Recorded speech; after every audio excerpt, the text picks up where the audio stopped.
හයි ඕගොල්ලෝ හොඳින් ඇති කියලා මම හිතනවා.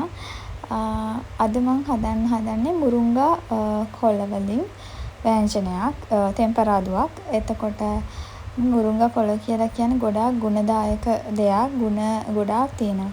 විටමින් A, C, E, ඒ වගේම කැල්සියම්, පොටෑසියම්, ප්‍රෝටීන්, අයර්න් ඒ වගේ දේවල් ගොඩක් මේක ඇතුළත් වෙලා තියෙනවා. එතකොට හෘද සෞඛ්‍යයට හොඳයි.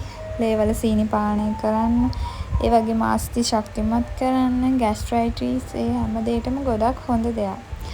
ඒ වගේම හමට හිස කෙස් වලටත් හොඳයි. ඇන්ටි ඔක්සිඩන්ට් ගුණ තියෙනවා. ඒ කියන්නේ ශරීරේ විෂ ඉවත් කරන්න වගේ ගොඩාක් සෞඛ්‍ය ප්‍රතිලාභ තියෙන දෙයක්. ඉතින් මං ඒ මුරුංගා කොළ ටික මේ විදිහට කොළ කඩලා හෝදලා දැන් අරගෙන තියෙන්නේ. නටු ගන්නෙ නැතුව චූටි කොළ ටික තමයි මම මේ කඩලා තියෙන්නේ පොඩි පොඩි ඉති විදියට.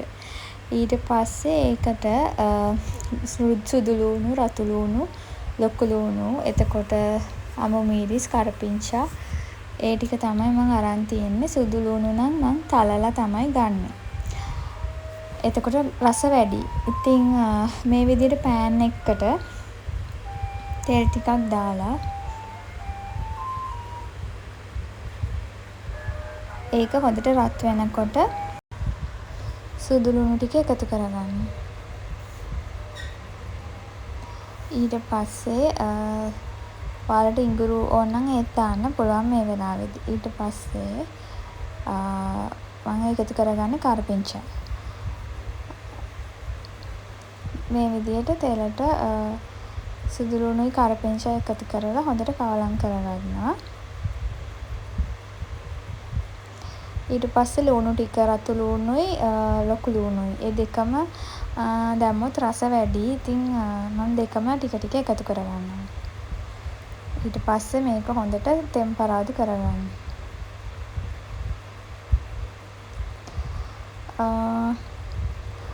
ඊළඟට අමු මිරිස් ටික එකතු කරා.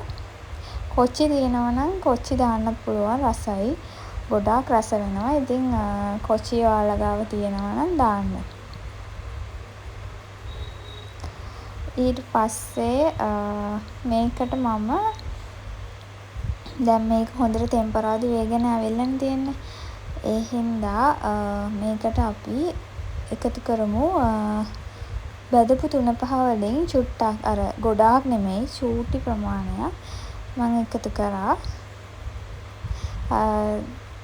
මේ වගේ පොඩ්ඩක් එකතු කරන්න. තේ හැන්දි භාගයක් වගේ.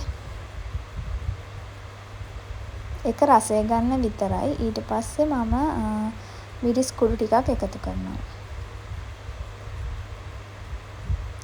මම මිරිස් කෑලිත් දානවා. ඒකින් මම මිරිස් කුඩු චුට්ටයි දැම්මේ. ඊළඟට දැන් මේ තෙල් එකටම සූදුරු චුට්ටකුත් මම එකතු කරනවා. එතකොටත් අර සූදුරු වල රසය එකතු වෙනවා. ඒව නම් අවශ්‍යම නැහැ. ඔයගොල්ලෝ කැමති නම් විතරක් දාගන්න. ඊට පස්සේ කෑලි මිරිස් ටික දාගත්තා. කෑලි මිරිස් තමයි වැඩිපුර එකතු කරන්නේ. අපි මේක තෙම්පරාදුවක්නේ කරන්නේ. ඉතින් කෑලි මිරිස් කොහොමද දානවනේ. ඊට පස්සේ ලුණු ටික අවශ්‍ය ප්‍රමාණයට. දැන් මේක හැදුවාම ගොඩාක් පොඩ්ඩ වෙන හින්දා ලුණු වැඩියෙන්ම එකතු කරන්න එපා. මොකද කංකුම් ඒ වගේ ඒවා අපි දන්නවනේ. හදනකොට ගොඩාක් හදන්න ගනිද්දි තිබ්බට හැදුනන් පස්සේ චුට්ටක් වෙනවනේ. එතකොට ලුණු චුට්ටයි අපි දාන්න ඕනේ. දැන් ඔක්කොම ටික කවලම් කරලා ඒකට මුරුංගා කොළ ටික එකතු කරගන්න. මෙතන ගොඩාක් තියනවා දැන් පෑන් එකේ. ඔයගොල්ලන්ට පේනවා ඇති. ඒ වුණාට මේක තව ටිකකින් ඉක්මනට බහිනවනේ, චුට්ටක් වෙනවා. ඉතින් මේක ලිප වැඩි කරලා හොඳට ඉක්මනට කවලම් කරන්න. නැත්තම් අර වතුර ගතිය වගේ එන්න බලයි.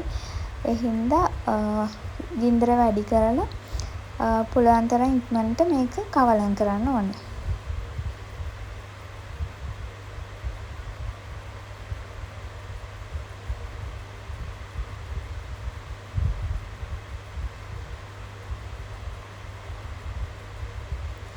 මේ විදිහට පෙරලන්න.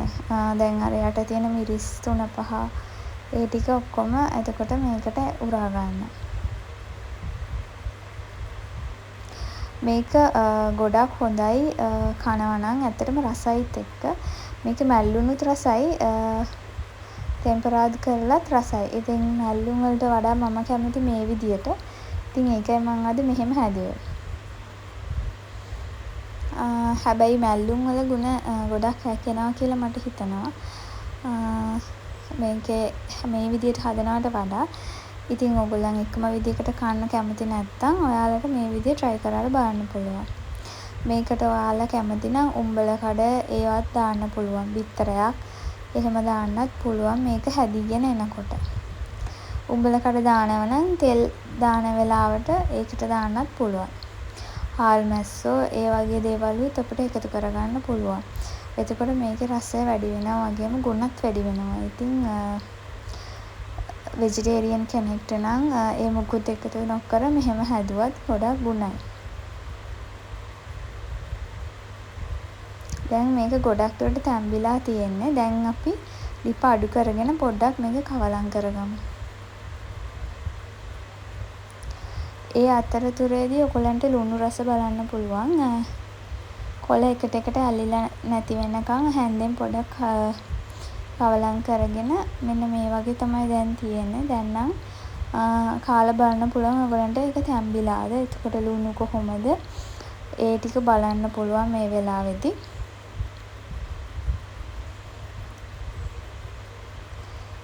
ඔයගොල්ලෝ කොච්චි දානව නම් වැඩිය මිරිස් කුඩු දාන්නත් එපා. මිරිස් කෑලි දාන්නත් එපා. ඉතින් මං කොච්චි දැම්මේ නැති නිසා තමයි ටිකක් මිරිස් මේකේ වැඩියෙන් දාලා හැදුවේ. ඉතින් හැදුවෙන් පස්සේ මෙන්න මෙහෙම තමා තියෙන්නේ. ඉතින් රස බැලුවාම මේකේ ගානට ලුණු තියෙනවා. ඔයගලන්ට ලුණු මදි වගේ නම් මේ වෙලාවේදී එකතු කරලා රත් වෙච්ච වෙලාවම එකතු කරගන්න පුළුවන්. ඉතින් මෙන්න මෙහෙම තමයි ප්ලේට් එකට දැම්මහම තියෙන්නේ. හරිම රසට තිබ්බා. මේ තියෙන්නේ මේ විදියට තමයි ආවේ. ඉතින් ඕගොල්ලොත් මේ වගේ මං හිතනවා හදලා බලලා කමෙන්ට් එකක් දායි කියලා. ඉතින් ගොඩක් ගුණ කෑමක් නිසා මේක මාකට් එකේ නම් ගන්න තියෙනවා.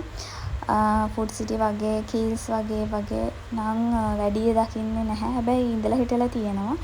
ඉතින් මේ වගේ රස ගුණ කෑමක් ඔයගොල්ලොත් හදලා බලන්න අනිවාර්යෙන්ම මුරුංග කොළ.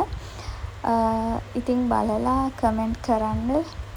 එහෙනම් තවත් දවසකදී මේ වගේ වැදගත් වීඩියෝ එකකින් හමු වෙනකම් ඔයගලන්ට සුබ දවසක්.